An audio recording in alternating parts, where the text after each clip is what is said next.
Hey guys, this is Mitchell from Gamefront here with a couple of tips on how to score big in Rock Band Blitz and hopefully earn some gold stars on your favorite song to snag the Good as Gold achievement. First, let's get down to the fundamentals of Rock Band Blitz. The first thing to understand is that the goal in Rock Band Blitz is not to hit as many notes as possible. Your goal should always be to get all of your track multipliers maxed before the next checkpoint. If that means sacrificing a downpour of notes on the guitar track to hit 3 notes at a time on the neglected vocal track, do so. Once you've got all of your tracks maxed, then you focus on the track that has the most notes or the one that you have a track bonus for.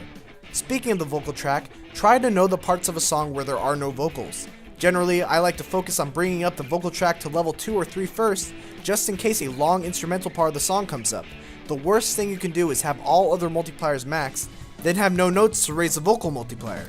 Remember, your level cap only increases based on the track that is at the lowest level.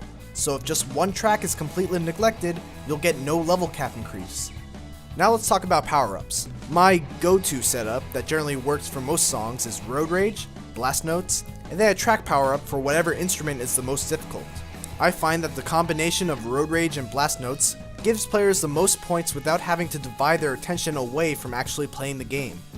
The one thing to keep in mind about Road Rage is that while the course the tire travels is random, it will always start on the side of the highway opposite of where you are.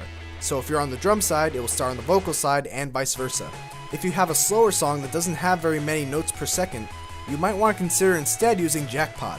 Just be sure that when you use it, you're confident in your ability to perfectly play a series of notes. The most important thing though is to experiment.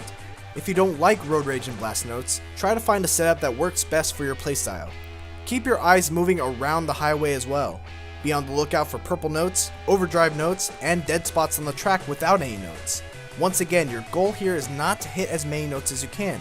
It's okay to miss notes in Rock Band Blitz, especially if it means moving all the way across the track in order to hit a purple note that will blow up and give you points for all the nearby notes anyway. As for the silver overdrive notes, it's okay to remain on a maxed out track if it means collecting a series of overdrive notes. Just know that as soon as you get them, you need to move on to another track that needs to have its level raised. If you have a track that needs to have its level raised, but the notes are coming down at a very slow rate, the best thing to do is to switch between it and the track right next to it. This tends to happen a lot with the vocal and keyboard tracks. Hopefully these tips will help you bring those scores up and embarrass your friends in score wars. The great thing about Rock Band Blitz is that you don't really need to be an expert rhythm game player to do well. Come in with a good strategy and make good use of your power-ups and you'll be able to hang with even the most experienced rhythm gaming vets.